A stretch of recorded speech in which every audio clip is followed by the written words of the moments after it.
Hi class, let's review how to take some notes for our next Lit Circle meeting. I have asked you to do two things. First, I want you to work on writing 4 or more questions to guide your discussion for your next meeting on the back of your green sheet. And we're using the guiding directions of the questioner sheet again. Let me review some of the questioner directions. Your job is to write down a few questions that you have about this part of the book. What were you wondering about while you were reading? Did you have a question about what was happening? What a word meant?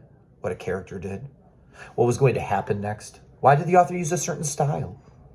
Or what the whole thing might have meant?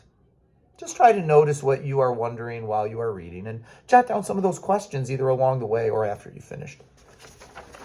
So I'm going to model some of my questions using The House of Mango Street that we started with in the term. And I was acting like if I was in a group and we were reading pages 100 to 110, the end of the story.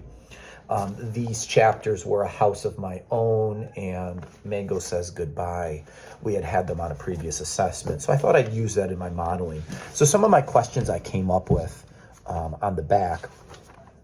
Number 1, how might the writer feel about her character if there was a sequel? If Esperanza now was in her 20s or 30s, what would that story be? What type of story would we want to read if that book continued? There's a part in House of Mango Street's last chapter that talks about ghosts. I might plan to read that aloud to my group because I'm really curious about the ghosts. It says, I put it down on paper and then the ghost does not ache so much.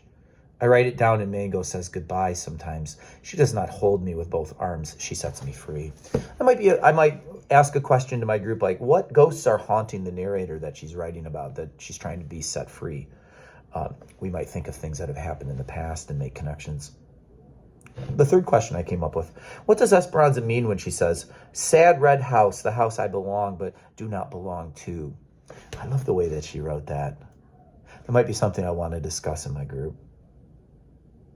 Fourth question I came up with, how do you feel about the very first chapter after reading the last chapter? We might even go back as a group and reread that part of Mango Street when the nun says you live there. I came up with a fifth question. Will Esperanza choose to avoid marrying someone during her adulthood? Why or why not? Consider page 108. Do you think she will, if she was a character who keeps going in life and there was a sequel, will she find love?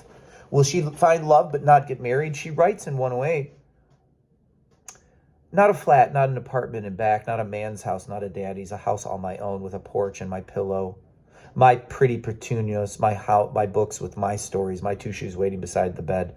Nobody to shake a stick at. Nobody's garbage to pick up after. A space for myself to go. Yeah, I'm wondering how her life experiences are informing her decisions later in making relationships. And if we relate to that, are relationships more important than jobs? Are jobs more important than relationships? When does that change for us? That's an interesting thought. How is that applied to the actual author? Is she married? Has she found the house of her own? I know she definitely has. Her house has been a part of nonfiction interviews and stuff. So I'm guiding you right now with the models of my own questions about House of Mango Street. You're doing it on your Lit Circles. Let's take a look at the theme notes now.